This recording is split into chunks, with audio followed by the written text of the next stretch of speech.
Hi, my name is Beverly and I foster dogs for a couple rescue shelters. And having experienced the emotions of joy and heartbreak of taking care of these animals and seeing them rehabilitate, but also the sadness of having to let them go to a new place, I've come to really want, to need, to help these rescues find fosters, because that is their number one problem. They can't find enough fosters to take in these dogs that have no homes, and a lot of them are forced to get these dogs euthanized. And it's a big problem all across the world, and we just need a lot more fosters.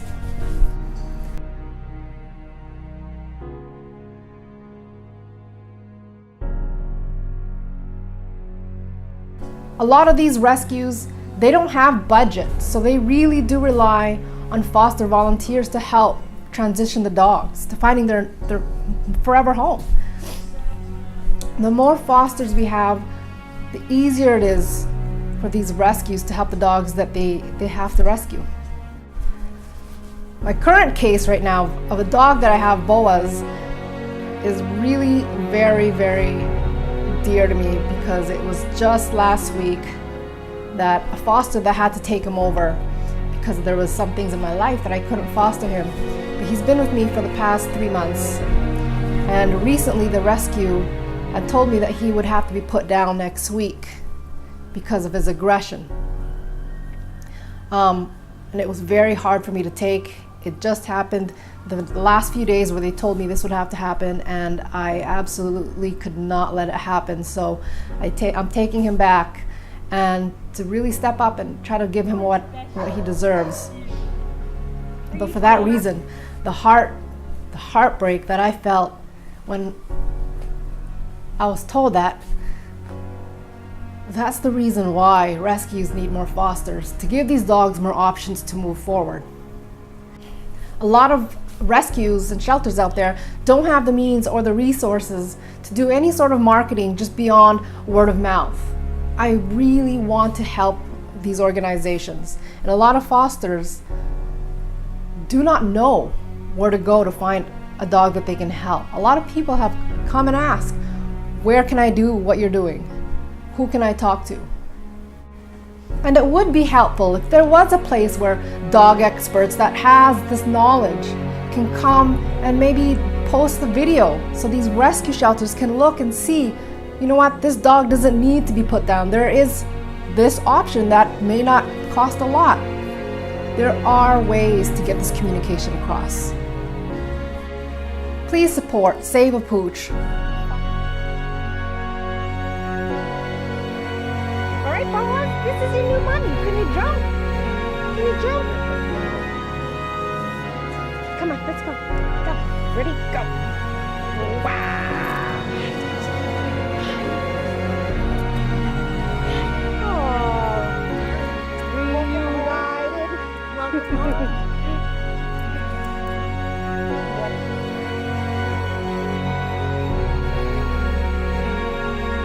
I think we took in 4 dogs, older Shih Tzus, from the Toronto Animal Services, and they were in horrific shape,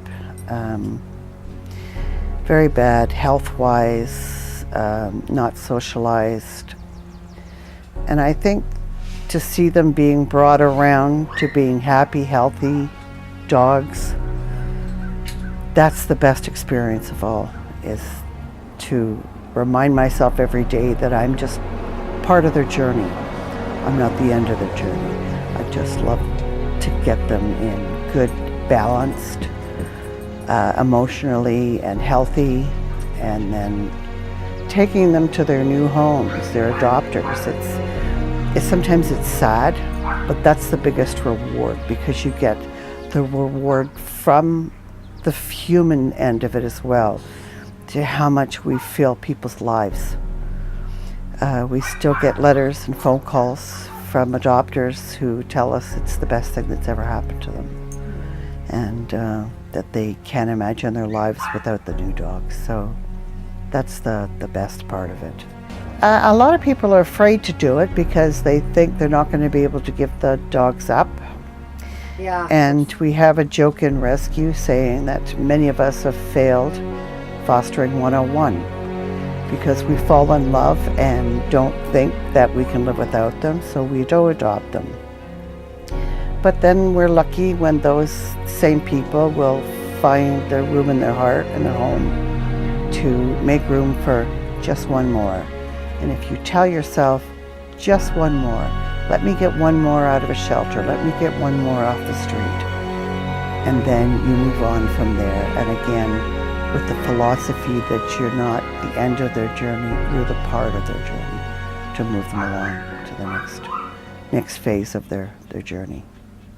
Speaking of stress, I foster dogs for rescues, and it's sad to see some of their stories. Well, that's something we run into a lot. So how do you feel treating animals Well, like that? again, I mentioned the empathy thing. Mm-hmm. People have to understand what they've been through, or try to understand what they have really been through. Mm-hmm. And if the dogs or the cats have been through a lot of distressing situations, it's going to take time to recover. So there is a commitment when you start adopting dogs. You have to try to do things with that in mind, that they have been through a lot of trauma. Mm-hmm. And it will take some orientation, some serious orientation toward getting them better. Thank you so much, Paul, for taking the time. So hey buddy, this is Sophie. And Sophie she was in a rescue, right? Yes. What's her story? We got Sophie last summer, and she had been in 2 or 3 homes. Oh wow. And the last couple who had her for a couple of months, and she was needing a home. So when I heard the story, my heart just melted. I have a really soft spot for rescues. And we went up and we saw her, and I said, that's it, I'm taking her home. We fell in love with her. Did she have any behavioral issues when you first The met her? only problem she had is, I'm not quite sure of all her history, her back history, but she's afraid of men. So every time a man would approach her, she would bark, bark, bark. So, but it took her a while to get used to the guys here, and she's doing very well. Yeah, very, very well. So you run the show here, don't you? She does. She and Zoe run the show. All right, so I want to tell you my Save a Pooch story, and hopefully it convinces you to go out and save a pooch.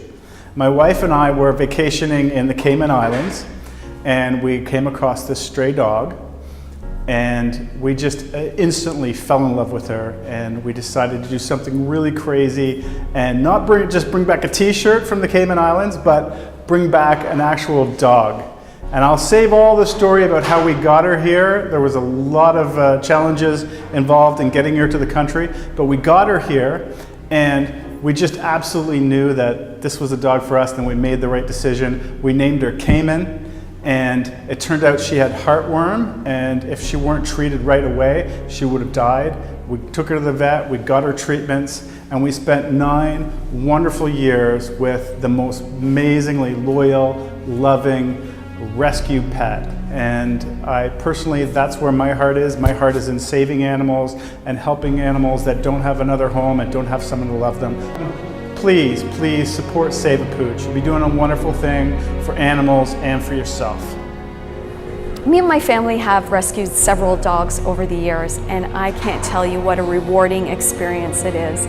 I sure hope that you will consider rescuing a dog that needs your help and supporting Save a Pooch.